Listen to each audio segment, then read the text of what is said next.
Hi there, Alana Corso, managing broker, co-founding partner of Dwell Realtors, coming to you this week to chat about the upcoming election and what it'll do to our local real estate market.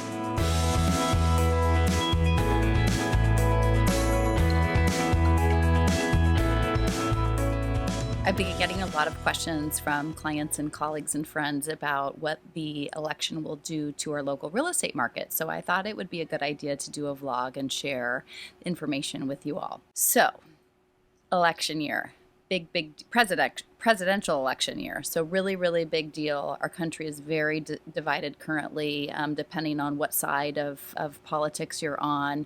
We're in the middle of a global pandemic, which is crazy, and we've basically been sheltering in place for almost 8 months.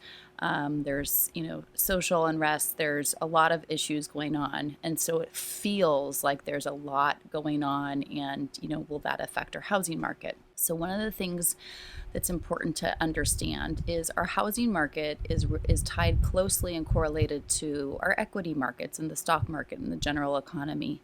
And as many of you may know and remember, I worked at Smith Barney and then Morgan Stanley for over a decade prior to getting into real estate. And so I pay attention a lot to the equity and bond and general economy, because I believe in it, and it's important to know kind of what's going on in our world.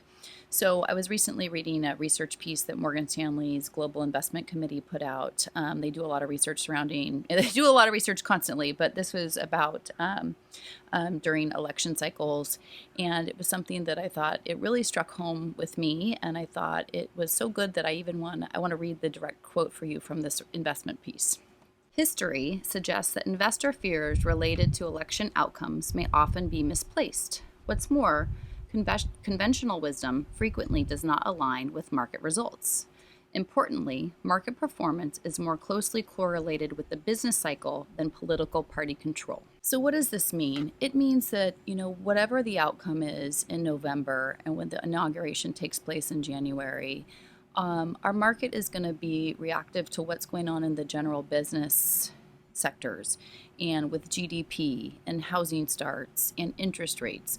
That's what's going to affect our market. And there is research that talks about, are the markets up or down, whether, a Republican president or a Democrat president is in control, and what about Congress? And there's a lot of research that talks about all of it. But the actual election, it's more psychological for what it does to you than what the actual economic impact may be. Yes, obviously, whoever wins is in the White House can affect our economy, because it affects policy decisions, as long as with laws and things are in the pipelines. But really, at the end of the day, you have to look at what was our market related to. It's how the companies are doing here, how our local economy is. Like our tech market here in the Bay Area and biotech, we're in this little weird micro economy where during the global pandemic, a lot of these companies, it seems that people are totally unaffected, where there are a lot of people struggling and hurt and without jobs and having to leave the Bay Area because it's so expensive to live here. But it's kind of one of those things, like we don't really ever have this crazy free fall in prices or crazy rapid increase. It takes time for prices to adjust and react to be correlated to what the equity market and the general economy is doing. So, is it a good time to buy or sell? It always comes down to your personal situation. Buyers, there is a healthy-ish amount of inventory.